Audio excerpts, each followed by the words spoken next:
All right, let's create a content button in Blackboard.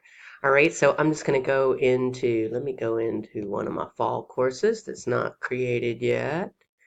This one here. And actually, I've copied a lot of stuff into this fall course already. So it will have some stuff in it, but we'll just create another button and I can get rid of it later. All right, so let me move this over so you can see it.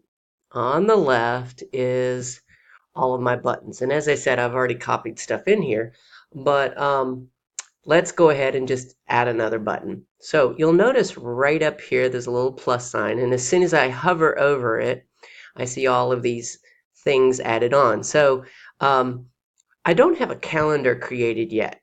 So I'm going to create a tool link to get a calendar. So if I click on tool link, and I'm going to call it calendar. So I've got my cap locks on. All right. And then down here where it says type, all I have to do is find calendar. And of course, I want to make it available to users and hit submit. And you'll notice it appears here at the bottom. And if I don't want it at the bottom, if I want it somewhere in between, I can just drag it up. Let's say maybe I wanted it right there. And there it is. Now, in the same way, I can make like a button for assignments, except I'm not going to use tools, I'm going to use content area.